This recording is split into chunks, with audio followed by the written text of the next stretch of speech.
L'honorable député de Mégantic-Lérable.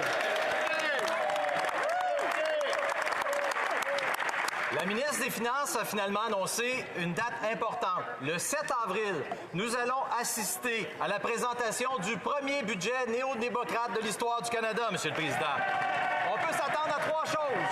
Plus de dépenses, plus de taxes, un déficit illimité. Ce sera certainement un jour sombre pour tous les Canadiens qui n'ont pas voté pour ça et qui ont de la misère à joindre les deux bouts, Monsieur le Président. Ma question au premier ministre, est-ce que l'ancien premier ministre libéral Jean Chrétien et son ministre des Finances de l'époque, Paul Martin, ont été consultés pour ce budget? L'honorable ministre du Tourisme et ministre associé des Finances.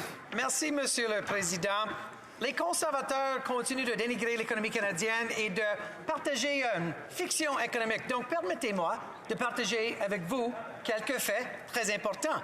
Premièrement, StatsCan a publié le fait que notre PIB a augmenté un taux annualisé de 6,7 %. Deuxièmement, notre économie est la plus performante dans le G7 l'an prochain. Cette année, on est dans la 2e position.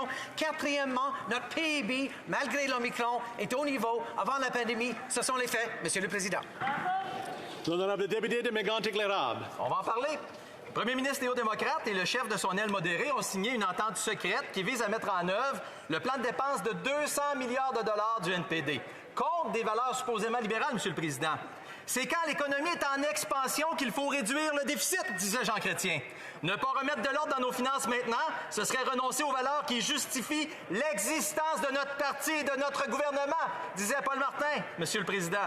Reste-t-il encore des libéraux fiscalement responsables dans ce gouvernement ou ont-ils tous pris leur carte de membre du NPD? L'honorable ministre. Monsieur le Président, ce gouvernement a fait des investissements historiques dans les vies des Canadiens et des Canadiennes, dans les vies des Québécois et Québécoises, dans toutes les collectivités, dans toutes les provinces, pour éviter la plus pire dépression depuis les années 30, Monsieur le Président. Ce côté de la Chambre peut voter pour C8, pour 1,1 milliard de dollars pour les tests rapides de COVID, 100 millions de dollars pour améliorer la ventilation dans nos écoles, aider les entreprises, aider les enseignants. Quand est-ce que l'autre côté va voter pour C8, Monsieur le Président? L'honorable député de Mégantic-Lérable. Monsieur le Président, je soupçonne qu'il y a beaucoup de députés libéraux qui n'ont pas été consultés sur ce budget néo-démocrate. L'inflation atteint des sommets, le prix de l'essence étouffe les PME, les familles peinent à payer l'épicerie. En 1995, le ministre des Finances, Paul Martin, disait « Si notre objectif est de remettre l'économie sur pied, on doit remodeler le rôle du gouvernement dans cette économie, le remodeler aux dimensions de notre portefeuille et des priorités de nos citoyens. » Est-ce que la ministre des Finances reconnaît maintenant que vendre son âme au NPD pour acheter une majorité, ça va faire mal à l'économie canadienne? L'honorable ministre. Monsieur le Président, il est rafraîchissant de voir l'autre côté qui parle de la fiscalité après leur record terrible pendant 10 ans au gouvernement. De ce côté, nous sommes misés sur les appuis pour les Canadiens et Canadiennes. On est à l'aube de voter pour C8, Monsieur le Président. Et nous, de ce côté, nous avons introduit des prestations de garde d'enfants pour aider les familles canadiennes, augmenter le soutien accru aux personnes âgées, augmenter l'allocation canadienne aux enfants.